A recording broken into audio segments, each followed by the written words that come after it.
더불어민주당과 정부는 오늘 2022년도 예산 편성 방향과 규모 및 추석 민생 안정 대책 등을 심도 있게 논의하였습니다. 당정은 코로나19 및 방역 조치의 불확실성이 계속되고 있는 현 상황을 엄중히 인식하고 적극적인 재정 정책을 통해 코로나19의 완전한 극복과 민생 안정, 빠른 경제 회복에 필요한 소요를 충분히 반영하는 데 뜻을 모았습니다. 먼저 코로나19 방역 백신 소요 보강 관련하여 첫째, 코로나19의 완전한 극복을 지원하기 위해 방역 백신 소요 관련입니다. 중증 환자 입원 치료를 위한 음압 병상을 포함하여 충분한 병상을 확보하고 지방의료원 내 병상, 장비 보강 등 감염병 대응 인프라를 대폭 확충하기로 했으며 내년도 코로나19 변이 바이러스 등에 대응하기 위해 전 국민이 접종 가능한 물량 이상의 백신 확보 예산을 반영키로 하였습니다. 둘째, 코로나 피해 소상공인 지원과 관련하여 코로나19 및 방역 상황 장기화로 큰 어려움을 겪고 있는 소상공인 지원을 위해 손실보상 입법화에 따른 집합금지, 영업제한 소상공인에 대한 손실보상을 위해 추가 소요 1조 8천억 원을 반영하고 저신용 소상공인 등이 제도권 밖 금융으로 내몰리지 않도록 집합금지 제한업 중에 저금리 자금 공급, 경영위기 업체에 대해서는 긴급 경영 개선 자금을 지원하는 등 충분한 금융지원 대책도 함께 마련키로 하였습니다.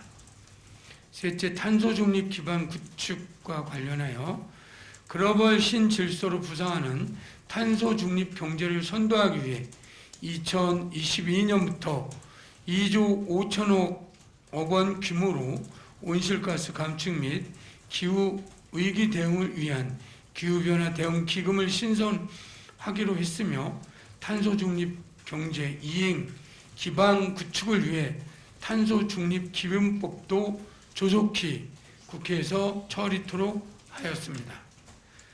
넷째, 청년종합대책 지원과 관련하여 일자리, 주거, 자산 형성, 생활 등 청년층이 당면한 어려움을 지원하기 위해 청년 종합대책에 20조 이상 투자하기로 협의하였습니다.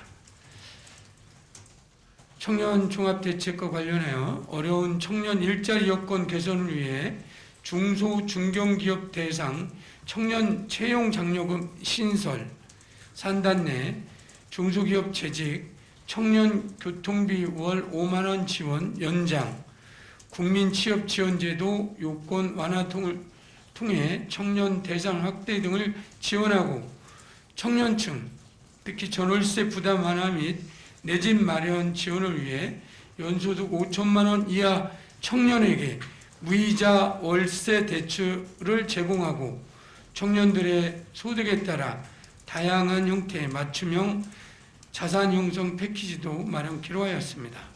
한편 군 장병에 대해서도 장병 정부 3대1 매칭 지원을 통해 전역 시 최대 1천만 원의 목돈을 지급하는 사회복귀 준비금을 신설하고 병 봉급을 병장 기준 60만 9천 원에서 67만 원 이상으로 인상하고 급식 단가도 충분히 반영하는 등 군 사기 진작을 종합적으로 지원토록 하였습니다.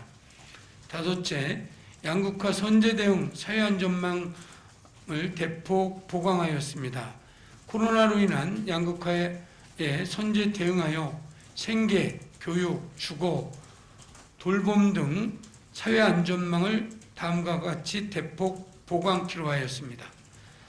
퀵서비스 대리기사 등 저소득 플랫폼 종사자 20만 명의 고용보험 가입 및 고용보험료와 저소득 임시 일용직 가사 근로자 등의 고용, 국민보험료 신규 지원토록 하고 교육 희망 사다리 구축을 위해 저소득층의 온 오프라인 학습에 활용 가능한 연 10만 원의 특별 지원 바우처를 신설하였고 아동 양육에 따른 경제적 부담 완화를 위한 아동 수당의 지급 대상을 확대하였습니다. 공적 임대주택 100만 호 수준 공급을 위해 청년, 신혼부부 중심 21만 호 추가 공급과 양로원 등의 LOT 센터 등을 설치하여 응급 상황 시 신속 대응하는 노인 스마트 돌봄 수혜자 및 발달장애인 돌봄 시간을 월 100시간에서 120시간으로 20% 확대하였습니다. 여섯째, 국가유공자 예우 및 취약계층 지원을 대폭 확대하였습니다. 고령 참전 유공자 등이 근접 위탁병원에서 진료받을 때도 약제비를 지원하고 국가유공자 및 보훈 대상자 보상금 5% 인상과 장애인, 노인, 아이 등 필수 돌봄을 수행하는 사회복지시설 종사자의 처우 개선율을 대폭 인상하고 저소득층 한부모 가족 자녀 양육비도 월 10만 원에서 20만 원으로 인상키로 하였습니다.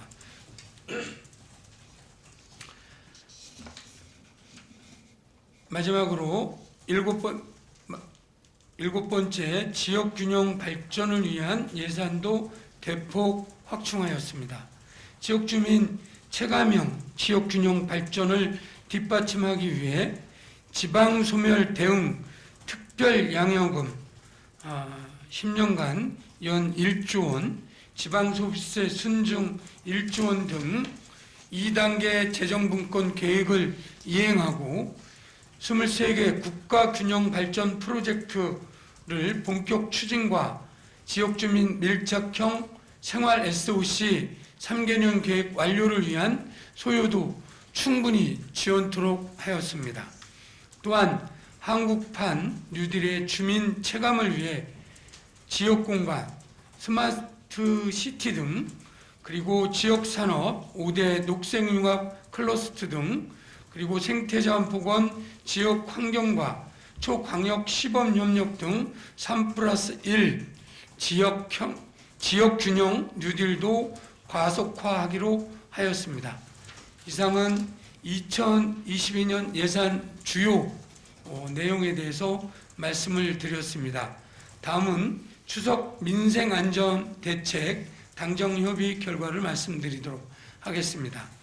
당정은 추석 명절을 앞두고 서민 생활 물가 부담을 완화하고 코로나 재확산에 민생경제 영향을 최소화하는 것이 시급하다는 데 인식을 같이 하며 2021년 추석 민생안전대책에 포함될 주요 정책 과제에 대해서 논의하였습니다. 첫째, 서민 생활 물가 안정을 위해 가용 정책 수단을 총동원키로 하였습니다. 명절 수요 확대로 성수품 등을 중심으로 가격 상승 우려가 있는 점을 감안하여 물가 안정을 위해 추석 기간 중 비축, 계약, 출하 물량, 집중 방출 등으로 16대 성수품 공급을 대폭 늘려 작년보다 빠른 시점에 시장에 공급할 계획입니다. 또한 농축산물 할인 행사를 집중 개최하고 농축수산물 할인 쿠폰과도 연계하여 장바구니 체감 물가를 획기적으로 낮출 계획입니다. 둘째, 소상공인, 중소기업 위기 극복 및 경영부담 완화를 위한 전방위적 지원을 하겠습니다. 방역조치 장기화로 소상공인 등 어려움이 가중되고 있는 점을 감안하여 소상공인 위기 극복 및 경영부담 완화를 위해 희망회복 자금을 추석 전 90% 이상 지원하고 손실 보상도 10월부터 차질 없이 지급을 개시하는 등 재정 지원을 신속하게 추진토록 하였습니다. 아울러 코로나로 피해를 본 소상공인들에 대한 부가가치세 납기 연장과 함께 국세, 환급금 신속 지급 등의 세정 지원과 함께 사회보험료, 공과금 부담 완화, 명절 자금 공급 대책 등 추가 지원 방안도 적극 검토하기로 하였습니다.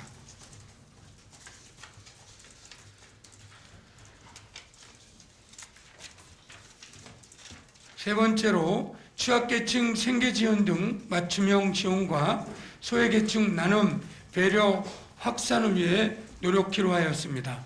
저소득 가구를 위한 저소득층 추가 국민지원금 등 2차 추경소득 지원 사업을 신속히 집행하고 체불 근로자 및 한부모 가정, 결식 아동 등에 대해 맞춤형 지원을 강화하도록 하였고, 또한 명절을 계기로 소외계층에 대한 기부 문화 확산을 위해 올해 기부금 세액 공제율도 현행보다 5% 상향할 계획입니다.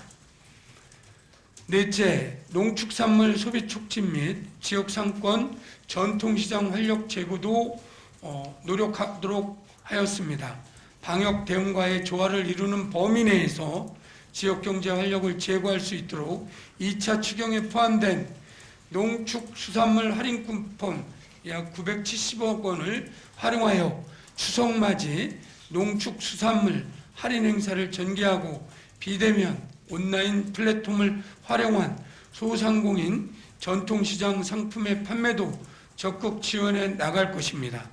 또한 전통시장 골목 상권에 대한 소비 여력을 최대한 뒷받침하기 위해 추석 기간 중 온누리 상품권 할인율을 상향하고 구매 한도를 확대하는 등 특별 할인 판매를 추진하고 지역사랑 상품권도 9월 발행 규모를 확대해 나가기로 하였습니다. 마지막으로 방역 친화적 명절 지원을 하도록 하였습니다. 추석 전까지 전 국민 70% 1차 접종 완료를 목표로 백신 수급 접종에 차질이 없도록 당정이 힘을 모아 총력 대응하고 연휴 기간에도 방역, 의료 공백이 없도록 선별진료소, 치료병원, 생활치료센터를 상시 운영해 나갈 것입니다. 또한 추석 연휴 랜선 귀향을 지원하기 위해 무료 영상 통화를 지원하는 한편 산림조합, 농협중앙회 등에서 제공하는 벌초 대행 서비스도 대폭 확대할 예정입니다. 이상입니다.